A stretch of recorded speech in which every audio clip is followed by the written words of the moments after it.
Yang sudah kami ciptakan di Indonesia cukup signifikan karena sampai saat ini sudah sekitar 200.000 UMKM dan 30 juta masyarakat yang kami bantu untuk mengakses layanan keuangan di seluruh Indonesia. Yang kedua, PayFast juga menjadi salah satu startup dengan pendanaan yang cukup besar di level Asia Tenggara. Kita didanai oleh investor yang punya reputasi cukup besar karena sudah berinvestasi di startup unicorn atau dekakorn seperti Gojek dan Grab. Dan salah satu alasannya mungkin karena impact yang sudah kita ciptakan itu sudah dipercaya oleh investor. Dan yang ketiga, baru-baru ini kita juga memenangkan beberapa penghargaan di level Asia Tenggara. Salah satunya kita menjadi 34 tempat kerja terbaik di kawasan Asia Tenggara. Kemudian kita juga menjadi 100 perusahaan dengan pertumbuhan tercepat di level Asia Tenggara. Dan terakhir kita mendapatkan penghargaan dari Singapore Venture Capital Association atas performa kita di beberapa tahun terakhir. Oke, jadi sudah baru beberapa tahun berdiri tapi sudah banyak sekali gitu ya prestasi yang diciptakan oleh PayFast. Mungkin Mas bisa disebutkan terlebih dahulu begitu ya, bagaimana sih sebenarnya sistem dan juga konsep PayFast ini, kemudian ide awalnya nih ya, Mas Hendra ini membuat PayFast itu seperti apa begitu?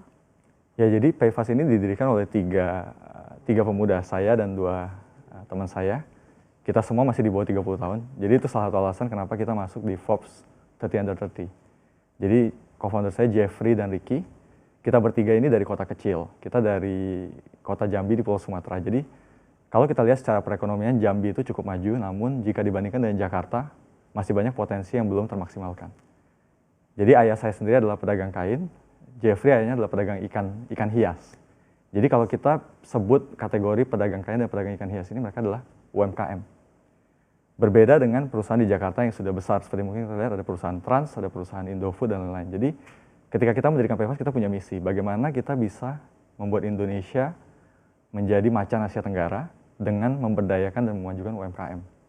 Jadi kita tidak bicara PT atau perusahaan besar, tapi kita bicara bagaimana memberdayakan pedagang toko, pedagang ikan hias, atau pedagang kain seperti orang tua kita. Nah, jadi dari situ kita memetakan ternyata 98% dari usaha di Indonesia adalah usaha kecil, seperti pedagang kecil tadi.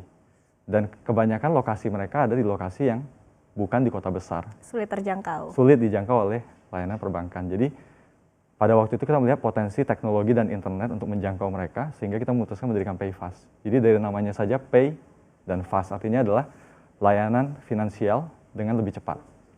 Jadi kita mulai dengan platform ini, bekerja sama dengan perbankan, bagaimana menjadi perpanjangan tangan perbankan untuk menjangkau masyarakat dan usaha kecil yang belum sempat dijangkau oleh perbankan. Jadi kita mulai 4 tahun yang lalu, sampai hari ini sudah sekitar 200-an ribu UMKM dan hampir 30 juta masyarakat yang kita jangkau. Oke, berarti itu sudah cukup banyak begitu, 30.000 masyarakat yang sudah terjangkau. Tapi sebetulnya ngomong-ngomong soal angka gitu Mas ya, Mas Hendra, untuk gambaran seberapa besar sih masyarakat Indonesia yang saat ini belum terjangkau dengan sistem perbankan, Mas? Saat ini secara statistik merujuk pada angka yang dikeluarkan oleh Badan Statistik ataupun Bank Indonesia,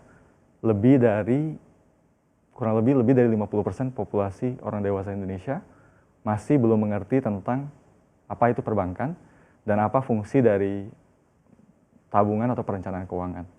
Kemudian lebih dari 95% usaha kecil dan menengah di Indonesia itu, usaha mikro, kecil dan menengah, mereka itu belum memiliki akses pemodalan yang mudah. Jadi sebenarnya kita bicara kurang lebih 95% dari 57 juta usaha di Indonesia masih kesulitan, dan juga lebih dari 50% masyarakat kita belum begitu mengerti apa sih itu layanan